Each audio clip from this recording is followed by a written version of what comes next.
Om Swastiastu. Selamat pagi anak-anak semuanya. Sebelum kita memulai pelajaran pada hari ini, sebelum anak-anak menerima pemaparan atau penjelasan dari Pak Guru melalui video ini, marilah kita mengaturkan doa terlebih dahulu sehingga kita selalu dalam lindungan Tuhan Yang Maha Esa, Ida Sang Yang Widiwase, dan apa yang kita pelajari dapat kita pahami dengan baik. Berdoa dipersilakan. Om Mawi Genamastu Namo Sidam. Om Sidirastu Tat Astu Swahu.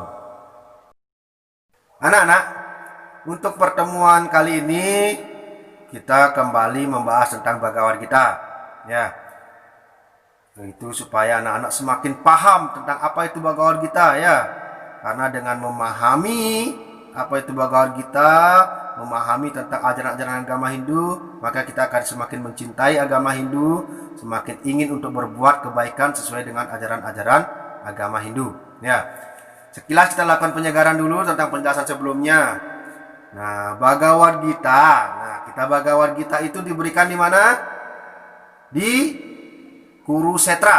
Ya, Bhagavad Gita itu diberikan di Kurukshetra, yang mana disabdakan langsung oleh Sri Krishna kepada Arjuna saat Arjuna mengalami keraguan-raguan dalam menghadapi perang atau Bharatayuddha. Ya, sebelum berperang Arjuna mengalami keraguan-raguan. Saat mengalami keraguan-raguan dan keputusasaan seperti itu, Sri Krishna memberikan wejangan, ya, memberikan nasihat-nasihat suci kepada Arjuna. Nah, jadi Bhagavad Gita ini berbentuk dialog, ya, dialog antara Sri Krishna dengan Arjuna. Siapakah Sri Krishna itu?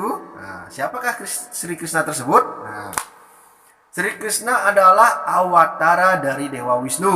Nah, anak-anak sudah tahu, ya, Dewa Wisnu adalah dewa yang bertugas untuk memelihara hidup dan kehidupan ini supaya selalu berjalan dengan seimbang, selalu berjalan dengan stabil, selalu berjalan dengan damai, selalu berjalan dengan harmonis, ya. Nah, kembali ke Bhagavad Gita. Bhagavad Gita itu terdiri dari 18 bab. Nah, jadi di dalam Bhagavad Gita itu ada 18 bab, yang masing-masing bab itu memberikan penjelasan-penjelasan tertentu, ya.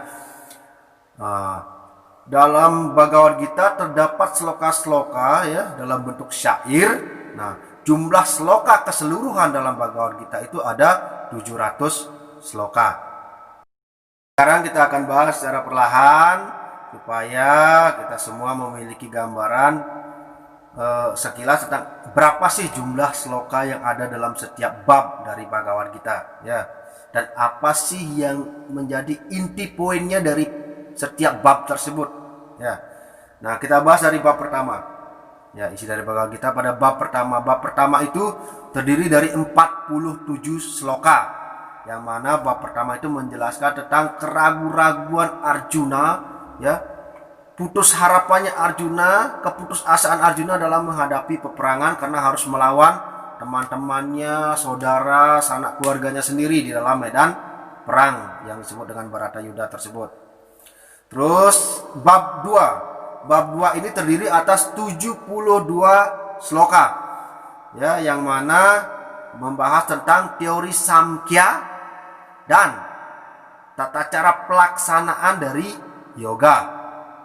Terus bab 3. Bab 3 ini terdiri atas 43 sloka, yang mana 43 sloka ini menjelaskan tentang karma yoga. Bagaimana kita melakukan perbuatan tanpa terikat dengan hasilnya.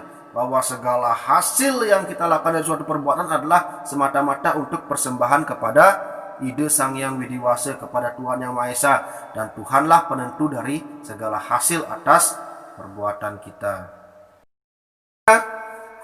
Kita ke bab 4. Ya, bab 4 itu terdiri dari 42 sloka, yang mana membahas tentang Jnana Yoga. Ya, Jnana Yoga adalah tentang bagaimana dengan pengetahuan, dengan bagaimana kita menjadi manusia yang penuh dengan pengetahuan, supaya kita mampu membersihkan dan menghapuskan segala kegelapan, sehingga mampu melangkah pada jalan-jalan Dharma tanpa diselimuti oleh kebodohan atau ketidaktahuan.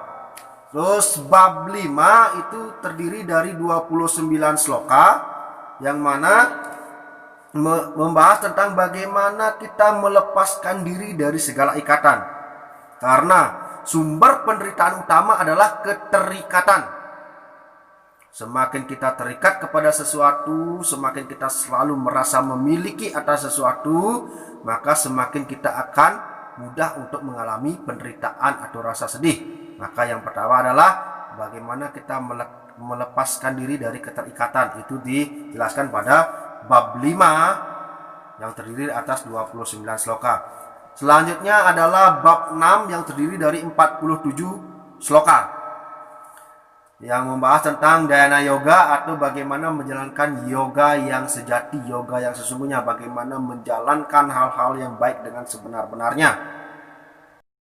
Selanjutnya kita masuk ke bab 7. Ya, bab 7 ini terdiri dari 30 sloka, anak-anak, yang mana membahas tentang jnana wijnana.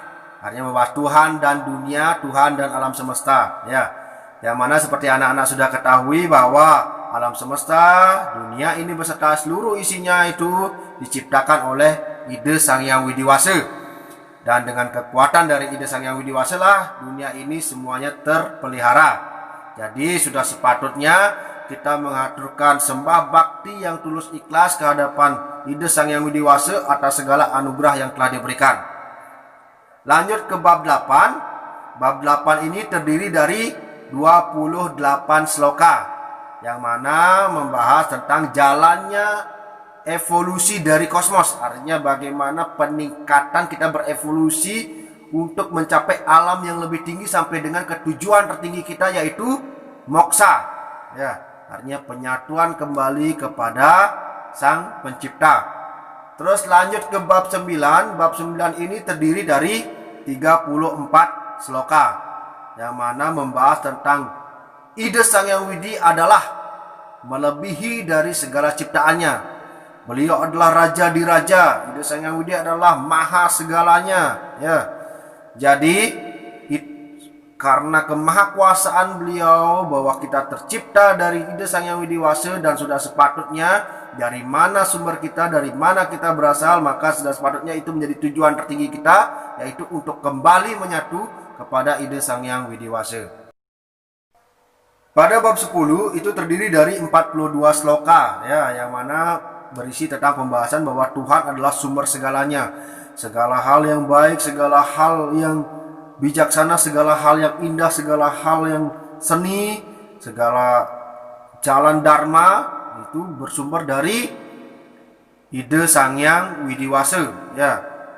Terus lanjut ke bab 11. Bab 11 yang terdiri dari 55 sloka itu membahas tentang anugerah penglihatan dari Sri Krishna kepada Arjuna berupa penglihatan rohani, sehingga tiada lagi keraguan-raguan dalam diri Arjuna untuk melaksanakan swadharmanya sebagai seorang kesatria, yaitu menegakkan dharma melalui perang Bharatayuddha ini, yang mana dengan penglihatan rohani Arjuna mengetahui bahwa Sri Krishna adalah awatara dari Dewa Wisnu, yang mana seperti anak-anak sudah ketahui, Dewa Wisnu adalah dewa pemelihara, salah satu kekuatan Tuhan dalam Trimurti yang bertugas untuk memelihara dunia ini agar selalu berada di jalan Dharma.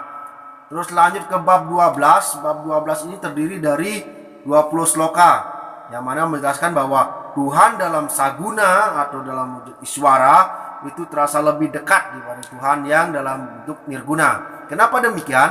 Itu karena manusia memiliki keterbatasan, sehingga tidak mungkin bagi manusia untuk memikirkan hal yang tidak terpikirkan.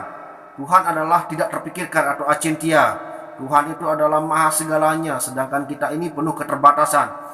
Sehingga Tuhan menciptakan kepribadian-kepribadian dan memberikan kita anugerah kecerdasan untuk berpikir, sehingga kita menciptakan simbol-simbol, ya, sehingga melalui simbol itu kita bisa mewujudkan kepribadian-kepribadian Tuhan, untuk kita merasa lebih dekat, sehingga sujud bakti yang kita lakukan itu bisa lebih kusyuk, kita bisa lebih berkonsentrasi melalui pemujaan kepada Tuhan yang dalam bentuk berkepribadian.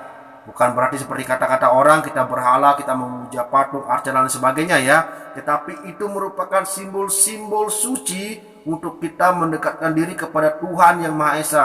Jadi yang tetap kita puja adalah Tuhan Yang Maha Esa atau Ide Sang Hyang Widi melalui simbol-simbol suci yang sudah disakralkan.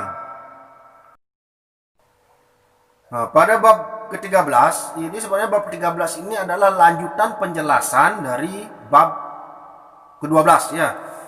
Jadi pada bab ke-13 ini berisi penjelasan yang lebih terperinci tentang bagaimana agar kita bisa membedakan antara badan, atma dan parama atma ya. Terus pada bab ke-14 itu terdiri dari 27 sloka yang berisi tentang perincian dari Triguna, bahwa alam ini memiliki 3 sifat ya, yang mana ada satwam, rajas dan tamas. Satwam merupakan kebajikan atau kebaikan atau dharma, yang mana adalah rajas adalah merupakan nafsu atau keaktifan, yang mana tamas adalah kemalasan atau kebodohan atau ketidaktahuan. Terus lanjut ke bab 15. Bab 15 ini terdiri dari 20 sloka. Ya.